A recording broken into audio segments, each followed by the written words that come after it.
Durante mi infancia, mi familia siempre fue nómada, nunca permaneciendo en un mismo lugar por mucho tiempo. Nos establecimos en Rhode Island cuando tenía 8 años y allí nos quedamos hasta que fui a la universidad en Colorado Springs. La mayoría de mis recuerdos están arraigados en Rhode Island, pero hay fragmentos en el rincón más oscuro de mi mente que pertenecen a varios hogares en los que vivimos cuando era más joven. La mayoría de estos recuerdos son confusos y sin sentido, como perseguir a otro niño en el patio trasero de una casa en Carolina del Norte, o intentar construir una balsa para flotar en el arroyo detrás del apartamento en Pensilvania. Sin embargo, hay un conjunto de recuerdos que permanecen claros como el cristal, como si hubieran sido creados ayer. A menudo me pregunto si estos recuerdos son simplemente sueños lúcidos producidos por una larga enfermedad que experimenté esa primavera, pero en lo más profundo de mi ser, sé que son reales. Vivíamos en una casa en las afueras de la bulliciosa metrópolis de New Denier, Maine, con una población de 643 habitantes. Era una estructura grande, especialmente para una familia de 3. Había varias habitaciones que nunca llegué a ver en los 5 meses que vivimos allí. En cierto modo, era una pérdida de espacio, pero era la única casa disponible en ese momento, al menos a 1 hora de distancia del lugar de trabajo de mi padre. Al día siguiente de mi 5º cumpleaños, al que asistieron solo mis padres, me dio fiebre. El médico dijo que tenía mononucleosis, lo que significaba que no podía jugar bruscamente y tendría fiebre durante al menos otras 3 semanas. Fue un momento horrible para estar postrado en cama. Estábamos en pleno proceso de empacar nuestras cosas para mudarnos a Pensilvania, y la mayoría de mis pertenencias ya estaban guardadas en cajas, dejando mi habitación vacía. Mi madre me traía ginger ale y libros varias veces al día, y estos se convirtieron en mi principal forma de entretenimiento durante las siguientes semanas. El aburrimiento siempre acechaba a la vuelta de la esquina, esperando asomar su fea cabeza y agravar mi miseria. No recuerdo exactamente cómo conocí al señor Boca Ancha. Creo que fue aproximadamente 1 semana después de que me diagnosticaran mononucleosis y mi primer recuerdo de la pequeña criatura fue preguntarle si tenía nombre. Me dijo que lo llamara señor Boca Ancha debido a su boca grande. De hecho, todo en él era grande en comparación con su diminuto cuerpo. Su cabeza, sus ojos, sus orejas torcidas. Pero su boca era, con mucho, la más grande. «¿Te pareces a un Ferby?», le dije mientras hojeaba uno de mis libros. El señor Boca Ancha se detuvo y me miró perplejo. «¿Ferby? ¿Qué es un Ferby?», preguntó. Encogí los hombros. «Ya sabes, un juguete, un pequeño robot con orejas grandes que puedes acariciar y alimentar, casi como una mascota de verdad». «Oh», respondió el señor Boca Ancha, retomando su actividad. «No necesitas uno de esos. No es lo mismo que tener un amigo de verdad». Recuerdo que el señor Boca Ancha desaparecía cada vez que mi madre venía a ver cómo estaba. «Me escondo debajo de tu cama», explicó. «No quiero que tus padres me vean, tengo miedo de que no nos dejen jugar más». No hicimos mucho durante esos pocos días. El señor Boca Ancha se limitaba a mirar mis libros, fascinado por las historias e imágenes que contenían. La 3ª o 4ª mañana después de conocerlo, me saludó con una gran sonrisa en su rostro. «Tengo un nuevo juego que podemos jugar», dijo. «Tenemos que esperar a que tu madre venga a verte, porque no puede vernos jugar. Es un juego secreto». Después de que mi madre entregara los libros y refrescos a la hora habitual, el señor Boca Ancha salió de debajo de la cama y me tomó de la mano. «Tenemos que ir a la habitación al final de este pasillo», dijo. Al principio me resistí, ya que mis padres me habían prohibido levantarme de la cama sin su permiso, pero el señor Boca Ancha persistió hasta que cedí. La habitación en cuestión no tenía muebles ni papel pintado. Su único rasgo distintivo era una ventana frente a la entrada. El señor Boca Ancha corrió hacia la habitación y abrió la ventana de golpe. Luego me hizo una seña para que mirara hacia abajo. Estábamos en el 2º piso de la casa, pero debido a la inclinación de la colina, la caída era de más de 2 pisos desde ese ángulo. «Me gusta jugar a fingir aquí», dijo el señor Boca Ancha.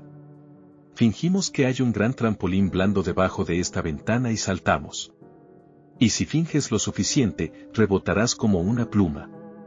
Quiero que lo intentes. Yo tenía 5 años y estaba enfermo, así que solo una pizca de escepticismo pasó por mi mente mientras miraba hacia abajo y consideraba las posibilidades. Es una caída muy alta, dije. Pero eso es parte de la diversión. No sería divertido si fuera solo una pequeña caída. Si fuera así, podría simplemente saltar en un trampolín real. Quizás en otro momento, dije con voz temblorosa. No sé si tengo suficiente imaginación. Podría lastimarme, susurré mientras miraba al señor Videmous. Su rostro, pálido como la nieve, se contrajo en una sonrisa siniestra, pero solo por un instante. La ira dio paso a la decepción en sus ojos oscuros y penetrantes. Si tú lo dices, murmuró con voz suave y amenazante. El señor Videmous pasó el resto del día escondido debajo de mi cama, silencioso como un ratón acechando a su presa.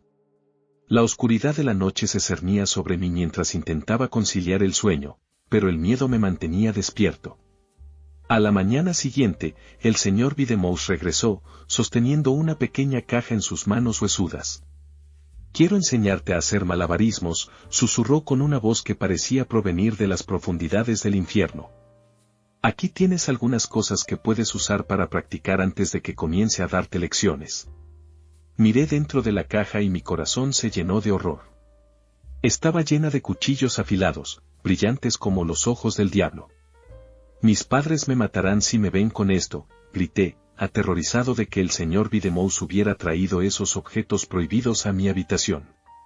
Sabía que mis padres nunca me permitirían tocar algo tan peligroso. El señor Videmous frunció el ceño, pero su sonrisa malévola no desapareció. «Es divertido hacer malabarismos con estos», susurró con una risa siniestra. «Quiero que lo pruebes». Aparté la caja con un gesto de rechazo. «No puedo hacerlo, me meteré en problemas», balbuceé, temiendo las consecuencias de mis acciones. Sabía que lanzar cuchillos al aire no era seguro, y no estaba dispuesto a arriesgar mi vida por el capricho retorcido del señor Videmous. El ceño del señor Videmous se profundizó, transformándose en una expresión de furia contenida. Tomó la caja de cuchillos y se deslizó de nuevo debajo de mi cama, ocultándose en las sombras. A partir de ese momento, empecé a preguntarme con qué frecuencia estaba allí, acechando en la oscuridad. Las noches se volvieron cada vez más inquietantes.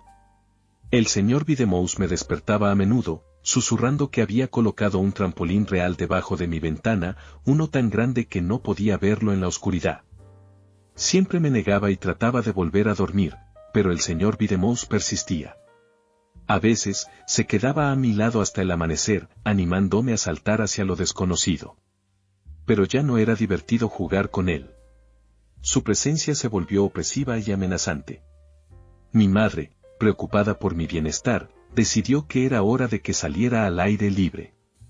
Me dio permiso para caminar afuera, esperando que el aire fresco me ayudara a recuperar la tranquilidad después de tanto tiempo encerrado en mi habitación. Emocionado, me puse mis zapatillas y salí al porche trasero, bostezando y sintiendo el sol en mi rostro.